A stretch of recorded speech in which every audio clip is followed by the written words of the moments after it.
Bam! Jason Waller here with the BAM Podcast. That's right, Business and Money Podcast. You want to make money? You want to conquer business? You want to go ahead and get that mindset right to take you to the next level and level up? You got to listen to the show. We're going to have all kinds of guests on there, billionaires, millionaires, athletes, actors, you name it. We're going to have them on here. They're going to be talking about their success, their struggles, their life, their hardship. I'm going to talk about my success, my struggle, my life, my hardship. So tune in. Bam!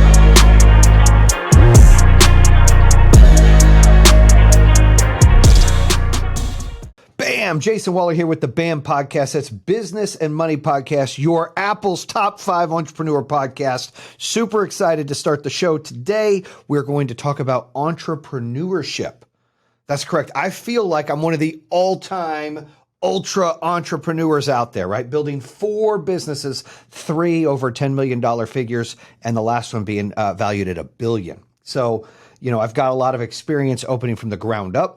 I've got a lot of experience of taking risks, a lot of experience of learning from my failures, a lot of experience from building a super team around me of things that I'm lacking, a lot of experience in raising capital, a lot of experience in hiring and firing and creating leaders and training leadership and, how to take the team to the next level. A lot of, experience in building a wonderful brand that somebody, can be proud of, and having an A+ with the BBB for the, the entire organization's, time being open, right? So all those are things, customer satisfaction, thousands of testimonials, like all of those things that I've picked up along the way of really building the company as an entrepreneur. And to me, an entrepreneur is somebody who wants to go into business for themselves and wants to impact the world in a great way, right?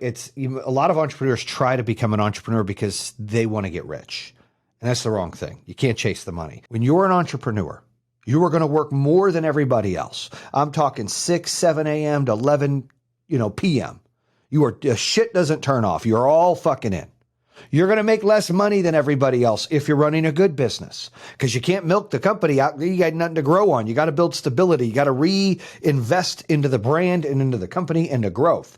If you don't do those things and you pull everything out because you just want to have a quick, I'm going to go get paid this month, yay, and you're not reinvesting in the business, the first bump you hit, the first struggle you hit, the first time you want to grow, the first time you want to scale, the first time you want to optimize efficiency or cost creation, you won't have the cash flow or the profitability to do that. First time you're like, I want to raise capital. I didn't even know what the fuck raising capital was. I never had to raise capital. I've always opened a business and it grew. And I didn't think it would be $1 billion business. I'm not saying I didn't hope or wish or dream. My goal was like, how do I sell $1 million of solar? How do I sell $5 million? How do I sell $50 million? How can I get 10 customers to want to own their energy? How can I get 50 customers want to own their energy? How can I make this much of an impact on climate change? How can I make this much of an impact on the grid problems? How can I make this much of an impact on power outages? I set the goals small so they were obtainable. It's important that you're smart about when you're setting your goals, because what a lot of people do,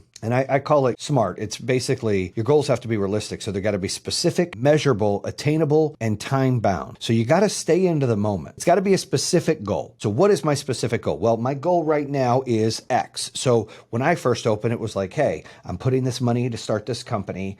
And what am I going to do? Okay, well, my goal is to make enough money to maybe pay myself back and then the company can be profitable. Well, that goal changed. So then it was, okay, well, I made enough money to add more installers. I made enough money to add more salespeople. I needed enough money. Like it was small goals, right? They were specific. I had specific goals to keep doing that. They were measurable. How many sales were we getting? What was our creation cost, or your CAC? You have to measure results. You can't just throw darts. You have to take real data and you have to measure stuff. And a lot of people are like, oh, no, you have to. You have to be able to understand and measure what you're doing to see if it works.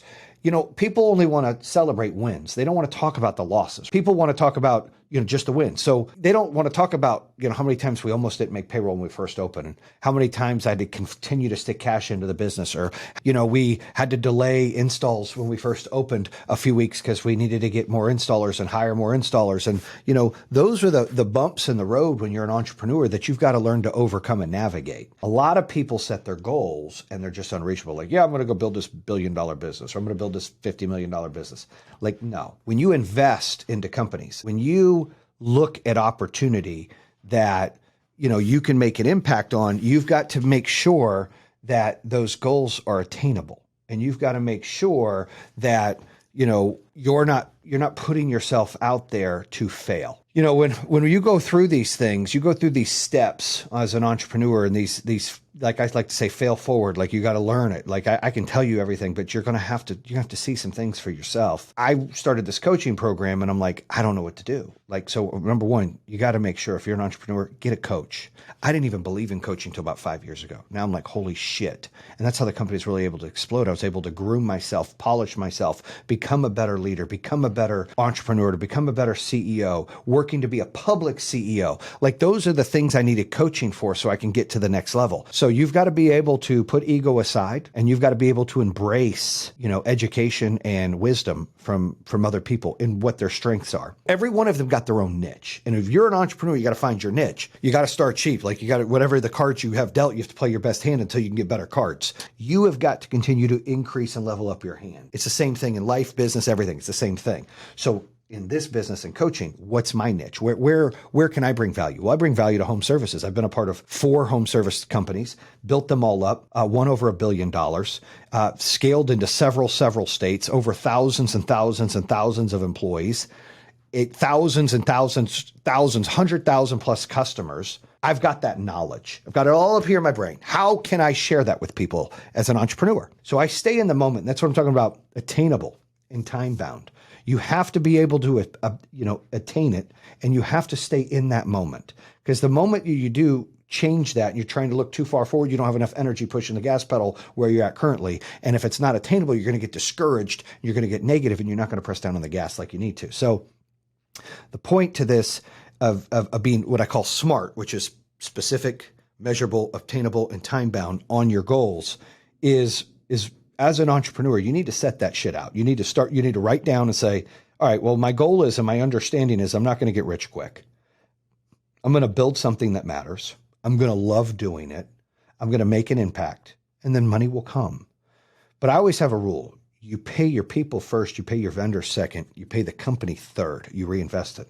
Last, you pay yourself if anything's left. As an entrepreneur, you're going to have to set up your SMART goals. It's very important. Also, you're going to need to understand that it's not easy. You got to understand that it's going to be hard. You're going to have a lot of bad days. You're going to have a lot of non-sleeping days. You're going to have a lot of stressful days. You're going to have a lot of anxiety days. You're going to have a lot of angry days, but it's all worth it. It's all fucking worth it. And why? Because you control your destiny. It's all worth it because you get to make the impact on the world. It's all worth it because you get to impact employees and customers and change, and whatever it is, your craft that you love, you get to put that stamp on here. I guarantee you have had hangups in your life, whether your previous career or your current business you're running now. What do you do with those hiccups is really what's going to define how you're going to be an entrepreneur. Because a lot of people are just like, fuck this, I can't deal with it, and they quit. I mean, I see that all the time. Then I see that they pulled too much money out. Then I see that it's just overwhelming and they have egos. Like, a lot of entrepreneurs their egos are way too big. I've got people out there right now that were peers of mine in home security that could easily call me to mentor or coach them, or other people like me, but they're too fucking stubborn and they get into the solar business and they're struggling to fucking stay open. And why? Because they're too stubborn in their ego. They're not like, hey, I could use some encouragement and some knowledge and some wisdom to get through this, what's your experience? When you're an entrepreneur, you got to be able to be curious. You can't just assume that you got money. I've got money. I'm going to bring people on. I'm an entrepreneur. No, dude, entrepreneurs are visionaries. They see things that others don't. They make decisions when others won't.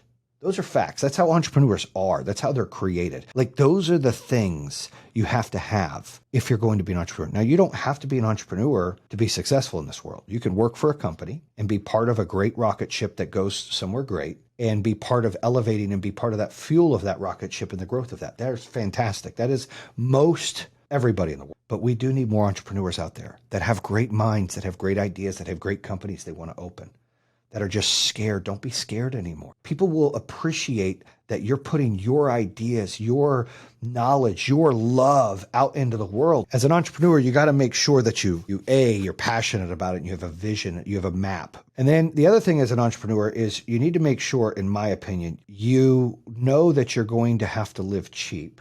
So either have a war chest to survive on, or downsize your survival habits. Just you have to lower your standards in order to invest in a business. You're going to have, and that's what I call, that's risk. Entrepreneurs are risk takers. You have to be willing to take risks. You have to be willing to take constructive criticism. You have to be willing to get coaching. You have to be willing to fail and learn from that failure. You have to be willing to take chances and risk and open your mind to what it is you're intended to do. Real entrepreneurs, they're risk takers, they're doers. And I'm sure that if you're listening, you like to fucking win. I'm giving you some tips here how to win. Write that shit down. Put that shit on paper and pay attention to it. Then I want you to write down, how can I get better? What is a 30-day goal for me? 60-day goal for me? 120-day goal for me? What does that look like? Tie all that together in what you're wanting to do. You're going to have some of those answers. And with those answers, you start to go down your journey. And in your journey, you're going to hit walls. There's going to be a time that you got to make a couple tough decisions. My advice is make the decision. Don't ponder too long. You can't grow if you don't let go. If you do everything, you can only do so much. You can only do so many great things. You can't do everything great. And if you hold on to it, the company will never grow. You're suffocating it. So I'm giving you advice as an entrepreneur. You're going to hit these things. I'm talking at a higher level. When you're first building this thing, it's going to be you, maybe a family member, maybe a friend, whatever. And then you're just going to add people slowly. My biggest thing is you got to learn to replace yourself. You got to let go of a few things so you can grow. You got to focus on the next step for the business. Always thinking forward, always pushing forward. Because if you don't, you get stagnant in business, you're going to crash. It's not going to work out. So many companies fail because they either get discouraged, they quit early, or they don't reinvest the money, they pull all the money out, or they don't grow. You always need to be growing if you want to be successful as an entrepreneur. Success can be measured different ways. I'm a big believer of success isn't how much money you make or, what your position is. It's really fulfillment and fulfillment of happiness. You can be successful and be a two-person show running a business, and there's nothing wrong with that. It's all relative. The point is what does your business need? What do you want? How are you going to get there? You've got to draw out all those things in your goals and in your map in order to be a true entrepreneur. Because everyone's going to have a different journey and everyone's going to have different knowledge. You just got to have vision. You got to have work and you got to be able to take that knowledge. And look, you don't have to pick me, but pick a coach. You're going to need it along the way. No matter what level you are in your life, pick a coach. Self-improvement is the return on it is crazy. I know in my coaching, I'm telling people they're going to get 12x on their money. Whatever you put into that coaching, I'm going to assure you that you make 12 times or more because I'm going to show you how to get there. But what are other people going to do? I don't know. Some of them are fucking great. Some of them might not be. But you got to get out there and take a chance and put some self-improvement coaching in. Because if you don't, it's going to be a bumpy road. And it's going to take a lot longer for you to get to where you want to go. I want you to take that and say, okay, what am I going to do if I want to be an entrepreneur? And how am I going to get to the next level? And find out. Write it down and then find out where you want to go to the coaching. All right. I appreciate you listening. That's a wrap on this show. Have a blessed day. Bam!